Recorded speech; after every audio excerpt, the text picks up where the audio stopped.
Hi friends, welcome to Indhu's kitchen. இன்னைக்கு நம்மளோட கிச்சன்ல இட்லி தோசை கூட தொட்டு சாப்பிடுற மாதிரி ரொம்ப சிம்பிளான டேஸ்டான ஒரு இட்லி பொடி எப்படி செய்யறதுன்னு பார்க்கலாம். இத செய்யிறதுக்காக ஃபர்ஸ்ட் ஒரு கடாயில மெஷரிங் கப்ல 1 கப் அளவு கடலைப்பருப்பு சேர்த்துக்கிறேன். ஸ்டவ் லோ டு மீடியம் ஹீட்ல வச்சிட்டு இந்த கடலைப்பருப்புல இருந்து நல்லா வாசனை வந்து நிறம் மாறுற வரைக்கும் வறுத்துக்கோங்க. இப்போ பாருங்க கடலைப்பருப்பு நல்லா வறுபட்டிருக்கு. இத வந்து ஒரு பிளேட்ல மாத்தி வெச்சுக்கலாம். இப்போ நீங்க எந்த கப்ல 1 கப் கடலைப்பருப்பு எடுத்தீங்களோ அதே கப்ல 1 கப் அளவு உளுந்து சேர்த்துட்டு ஸ்டவ் லோ டு மீடியம் ஹீட்லயே வச்சிட்டு இதுல இருந்து நல்லா வாசனை வந்து லைட்டா கலர் மாறுற வரைக்கும் வறுத்துக்கோங்க. இந்த அளவுக்கு உளுந்த வறுத்துட்டு இதையும் அதே பிளேட்ல மாத்தி வெச்சுக்கலாம். இப்போ அதே கப்ல 1/4 கப் அளவு எள்ளு சேர்த்துக்கலாம். கருப்பு எள் இல்ல வெள்ளை எள் எது வேணும்னாலும் சேர்த்துட்டு ஒரு 1 நிமிஷம் மட்டும் வறுத்துக்கோங்க. இந்த எள்ளு நல்லா பொரிஞ்சு வரும். இந்த ஸ்டேஜ்ல நம்ம உடனே மாத்தி வச்சிரணும். அப்படி இல்ல அப்படினா நமக்கு எள்ளு கரிஞ்சு போயிட்டு பொடி வந்து கசக்க ஆரம்பிச்சிரும். இப்போ அதே கடாயில நான் ஒரு 25 வரமிளகாய் சேர்த்திருக்கேன். உங்களோட காரத்துக்கு ஏத்த மாதிரி மிளகாயோட அளவை சேர்த்துக்கோங்க.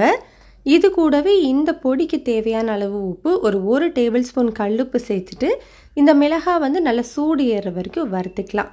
மிளகாய் வறுக்கும் போதே உப்பு சேர்த்துட்டோம் அப்படின்னா மிளகாயோட நெடி வந்து நம்மளுக்கு ஏறாம இருக்கும். இப்போ மிளகாய் நல்லா வறுபட்டுருச்சு. இதையும் அதே பிளேட்டுக்கு மாத்திக்கலாம்.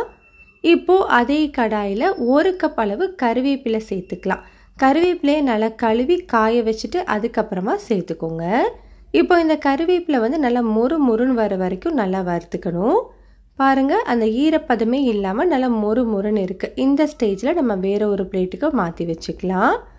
இப்போ அதே கடாயில ஒரு சின்ன துண்டு கட்டி பெருங்காயம் சேர்த்துக்கிறேன். கட்டி பெருங்காயம் சேர்க்கும் போது நம்மளுக்கு இட்லி பொடி நல்ல வாசமா வரும். சப்போஸ் கட்டி பெருங்காயம் இல்லை அப்படின்னா ஒரு 3/4 டீஸ்பூன் அளவு தூள் பெருங்காயம் சேர்த்துக்கோங்க. லைட்டா ஹீட் ஏறினதுக்கு அப்புறமா இந்த மாதிரி ஒன்றும் பாதியமாக பிச்சுட்டு சேர்த்தோம் அப்படின்னா நல்லா மொறுன்னு வறுபட்டு வரும். இப்போ பாருங்க நம்மளுக்கு அந்த பெருங்காயம் நல்லா பொரிஞ்சு வறுபட்டுருக்கு. இப்போ இதையும் அதே பிளேட்டுக்கு மாற்றிக்கலாம். இப்போ நம்ம வறுத்து வச்சிருக்கிற சாமான்கள் எல்லாமே சுத்தமாக ஆறட்டும். ஆறினதுக்கு அப்புறமா நம்ம அரைச்சிக்கலாம். இப்போ ஆறினதுக்கு அப்புறமா ஃபர்ஸ்ட் வந்து இந்த கறிவேப்பிலை வரமிளகாய் 2 மட்டும் ஒரு மிக்சி ஜாருக்கு மாற்றிக்கோங்க. ஃபர்ஸ்ட் இதை வந்து நம்ம கொரகொரப்பாக அரைச்சி எடுத்துக்கலாம். இந்த மாதிரி கொரகொரப்பாக அரைச்சி எடுத்ததுக்கு அப்புறமா நம்ம வறுத்து வச்சிருக்கிற மற்ற சாமான்கள் எல்லாத்தையுமே சேர்த்து ரொம்ப பெருன்னு இல்லாமல் ரொம்ப நைஸாகவும் இல்லாமல் கொஞ்சமாக கொரகொரப்பாக அரைச்சி எடுத்துக்கோங்க. இப்போ பாருங்கள் நான் வந்து இட்லி பொடி அரைச்சி எடுத்துகிட்டு வந்துட்டேன். நான் வந்து ஃபஸ்ட்டு பேட்ச் தான் அரைச்சி எடுத்திருக்கேன். பாருங்கள் இந்த மாதிரி இருந்தது அப்படின்னா சரியாக இருக்கும். 2வது பேட்சையும் அரைச்சிட்டு 2ஐயும் மிக்ஸ் பண்ணி எடுத்துகிட்டு வந்துடுறேன். இப்போ பாருங்கள் நான் 2 பேட்சையுமே அரைச்சிட்டு 2ஐயும் ஈவனாக மிக்ஸ் பண்ணி எடுத்து வச்சுருக்கேன். நம்மளுக்கு சூப்பரான டேஸ்டான இட்லி பொடி வந்து ரெடி ஆகிடுச்சு. இதை நீங்கள் ஒரு ஏர்டைட் பாக்ஸில் போட்டு வச்சுக்கிட்டீங்க அப்படின்னா 3 மாதம் வரைக்கும் கெட்டு போகாமல் இருக்கும். ட்ரை பண்ணி பாருங்கள்.